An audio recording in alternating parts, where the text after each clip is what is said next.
नमस्कार. चला तर मग 2013च्या महाराष्ट्र शिक्षक पात्रता परीक्षेची म्हणजेच टेटची अधिकृत सूचना सोप्या भाषेत फोडून पाहूया. या परीक्षेबद्दलची प्रत्येक लहान मोठी माहिती आज आपल्याला स्पष्ट होणार आहे. तर आज आपण काय काय पाहणार आहोत? सगळ्यात आधी टेटची ओळख करून घेऊ. मग परीक्षेचे 2 स्तर कोणते आहेत ते बघू.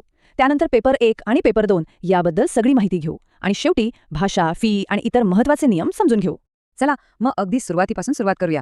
टेट म्हणजे नक्की काय आणि महाराष्ट्रातल्या भावी शिक्षकांसाठी ही परीक्षा इतकी महत्त्वाची का आहे हेच आपण आधी समजून घेऊ. तर टीईटी म्हणजे शिक्षक पात्रता परीक्षा. सोप्या भाषेत सांगायचं तर जर कोणाला 1ली ते 8वीच्या वर्गात शिकवायचं असेल तर ही परीक्षा पास करणं अगदी बंधनकारक आहे. या परीक्षेला पर्याय नाही. ही उत्तीर्ण झाल्याशिवाय शिक्षक म्हणून पात्र होता येत नाही. आता येतो एक महत्त्वाचा टप्पा. उमेदवारांना इथे एक मोठा निर्णय घ्यावा लागतो.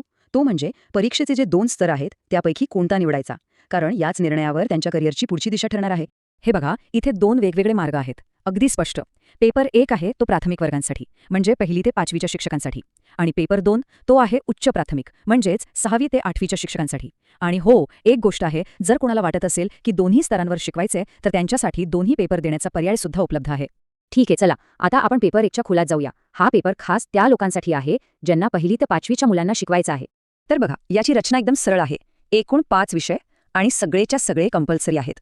बालमानसशास्त्र, 2 भाषा, गणित आणि परिसर अभ्यास. प्रत्येक विषयावर 30 प्रश्न म्हणजे 30 गुण. सोपं गणित आहे.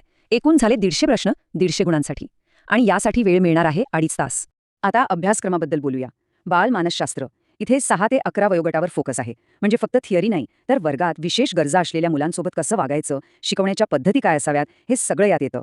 आणि भाषा 1 आणि 2चा अभ्यासक्रम सरळ 1ली ते 5वीच्या पुस्तकांवर आधारित असेल. आणि गणितामध्ये मूलभूत संकल्पना, लॉजिक आणि प्रॉब्लेम सॉल्व्हिंग स्किल्स तपासले जातील. परिसर अभ्यासामध्ये इतिहास, नागरिकशास्त्र, भूगोल, सामान्य विज्ञान या सगळ्यांच्या अगदी मूलभूत गोष्टी असतील. थोडक्यात काय तर जे पुढे जाऊन मुलांना शिकवायचं आहे त्याच अभ्यासक्रमावर हे सगळं आधारित आहे. चला आता पेपर 1 झाला. आता वळूया पेपर 2 कडे. ज्यांना 6वी ते 8वीच्या वर्गांना शिकवायचं आहे त्यांच्यासाठी हा पेपर कसा असतो ते पाहूया. पेपर 2ची रचना बरीचशी पेपर 1 सारखीच आहे, पण एक मोठा फरक आहे. पहिले 3 विषय तर कॉमन आहेत, बालमानसशास्त्र, भाषा 1 आणि भाषा 2. पण जो चौथा भाग आहे ना, तिथे एक निवड करायची आहे. गणित आणि विज्ञान किंवा मग सामाजिक शास्त्रे. आणि याच निवडीवर शेवटचे 60 गुण अवलंबून आहेत.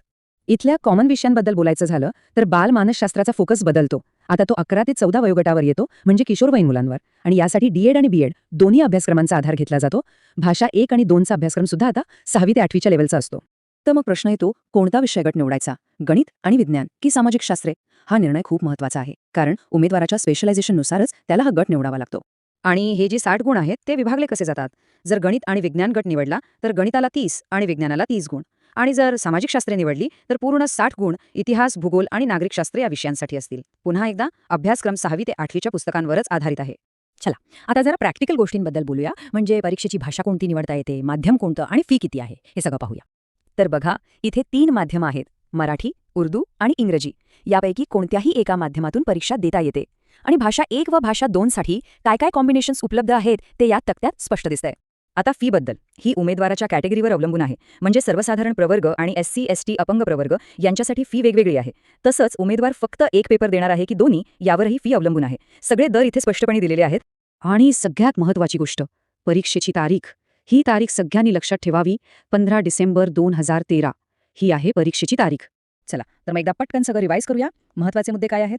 टेटचे 2 वेगळे पेपर आहेत. प्रत्येक पेपर 150 गुणांचा. पेपर 2 मध्ये विषय गट निवडावा लागतो. आणि सगळ्यात महत्त्वाचं, परीक्षेची तारीख आहे 15 डिसेंबर 2013. तर आता या अधिसूचनेची सगळी माहिती आपल्या समोर आहे. पुढचा मार्ग अगदी स्पष्ट दिसतोय. पण आता खरा प्रश्न उरतो